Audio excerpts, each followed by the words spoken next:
बोला. आमच्या मुलाला धमकी, आमच्या मुलाकडे काय चुकी नाही त्याला अटक करायची. कुणाला अटक करायला पाहिजे?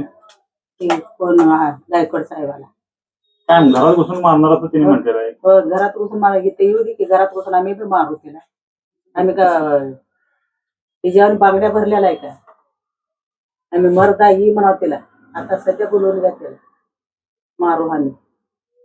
ही धमकी द्यायचा नाही आमदार असं नीट सांगायचं असतं. काय काय नक्की धमकी दिली वाटतं? काय पुस्तकाला काय चुकले म्हणून धमकी दिली. पुस्तक चुकलेलं आहे काय? 20 वर्ष झालं ते पुस्तक आहे, चुकलं म्हणून ही धमकी देतोय. आमदार आहे ना, नीट सांगायचं, नीट बोलायचं. असला आमदार लोकांचे पैसे लुबाड खाऊन आमदार करतोय.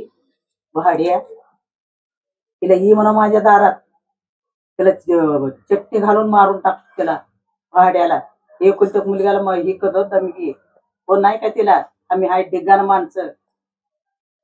यायला पाहिजे. आमदार लोकांचे पैसे खाऊन ती आमदार झाला. आम्ही नाही खात, कष्टावर आम्ही जगलेला आहे.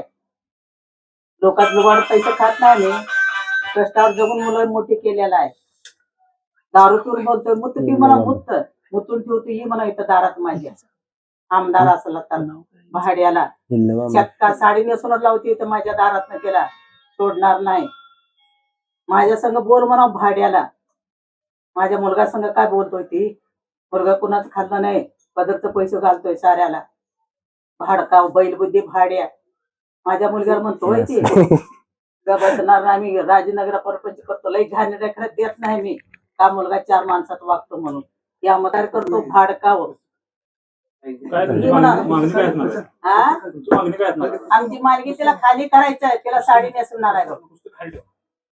साडी नेसली असेल तर बसणार नाही. माझ्या मुलग्याला तर बोलणार आहे ती भाड्या. मी झुकती नाही.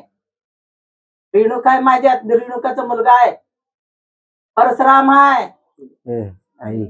तिला सोडणार नाही मी. तिला ही म्हणावं तिला भाड्याला. गेली 12 वर्ष प्रशांत आणि मी चळवळीमध्ये एकत्रित काम करतोय. कॉम्रेड गोविंद पानसरेंनी लिहिलेलं शिवाजी कोण होता या पुस्तकासंदर्भात आमदार संजय गायकवाड यांनी हा फोन केला होता. खरं तर शिवाजी महाराजांचा एकेरी उल्लेख आहे अशा पद्धतीने सांगण्यासाठी त्यांनी फोन केला होता. पण शिवाजी महाराजांचं नाव घेऊन अतिशय घाणेरड्या पद्धतीमध्ये तो माणूस प्रशांत यांना बोललेला आहे. आईवरून बायकोवरून अश्लील शिव्या देणं अशा पद्धतीचे हे केलेले आहे. एकीकडे सरकार नारी वंदना नावाचा उपक्रम 2 दिवसापासून राबवत आहे आणि त्यांच्याच आघाडीतले आमदार स्त्रियांवरून असा अर्वाच्य बोलतात. खरं तर ही निषेध करण्यासारखीच गोष्ट आहे.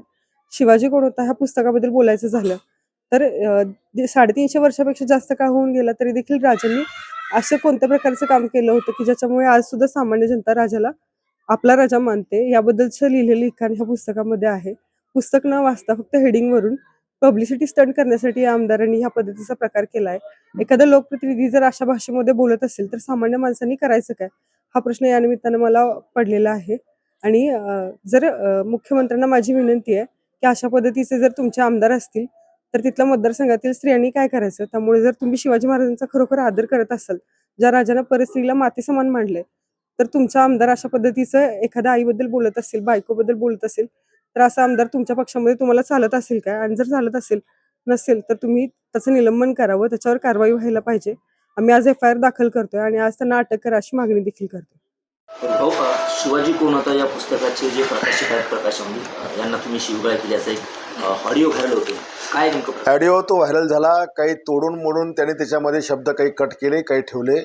मला वाटतं 21 तारखेला माझ्या मिसेसला एका कार्यक्रमामध्ये हे पुस्तक शिवाजी कोण होता हे कोणीतरी गिफ्ट केलं आणि मला तिने आणि घरी आलं दाखवलं. मी हे वाचलं आणि वाचल्यानंतर छत्रपती शिवाजी महाराजांचा गौरवशाली इतिहास आणि त्या इतिहासाला छेडछाड करून एकेरी भाषेत प्रत्येक पानावर शिवाजी कोण होता, शिवाजी क्षत्रिय होता की नाही होता, शिवाजी मराठा होता की नव्हता, 96 कोळस होता का, अशा प्रकारचे अनेक बिछूट प्रश्न याच्यामध्ये उच्चारलेले आहेत. आणि त्याच्यामुळं मी त्याला फोन केला आणि फोन करताना मी त्यांना सुरुवातीला माझे स्टार्टिंग वाचा माझ्याकडे पण त्याची रेकॉर्डिंग. मी त्याला म्हणलं, प्रकाश भाऊ हे पुस्तक तुम्ही लिहिलं आहे का? तो म्हणे हो. प्रकाशन केलं का? म्हणे हो. आणि मग म्हटलं तुम्ही छत्रपती शिवाजी महाराजांना शिवाजी कोण होता एकेरी भाषेत का लिहिलं? ते म्हणे पुस्तक फार जुनं आहेत म्हणे, ते यांनी अमुक अमुक लिहिलं. म्हणलं कोणी प्रकाशन कोणी केलं आहे आणि प्रकाशन करताना तुम्हाला छत्रपती शिवाजी महाराज असा उल्लेख का तुम्ही केला नाही? तर जी वारंवार छत्रपती शिवाजी महाराजांची महाराष्ट्रामध्ये विटंबना केली जाते, त्यांचा अपमान केला जातो, हे आपल्याला सहन होत नाही.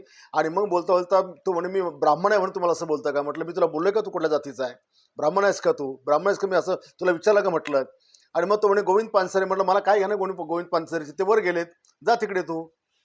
तर हे या पद्धतीनं त्यांनी जी मुजुरी ठेवली, मी त्याला विचारत असताना तो जो सारखा मला डिचवत होता आणि त्याच्यामुळे त्याला मी शिव्या हासडल्या. त्याला मी जीभ हासडायची जी काही भाषा वापरली, 100% अशा माणसाची जीभ हासडलीच पाहिजे. आणि अशा पुस्तकांमध्ये जिथे शिवरायांचा विकृत इतिहास किंवा एकेरी भाषा, आम्ही नाही या महाराष्ट्रात शिवरायांचा अपमान सहन करू शकत नाही, अशा प्रकारची पुस्तकं आम्ही वाचू शकत. आणि म्हणून ही पुस्तकं देखील अशा प्रकारची ज्याच्यामध्ये शिवरायांबद्दलचं जी विचित्र ठिकाण आहे हे देखील नष्ट केलं पाहिजे.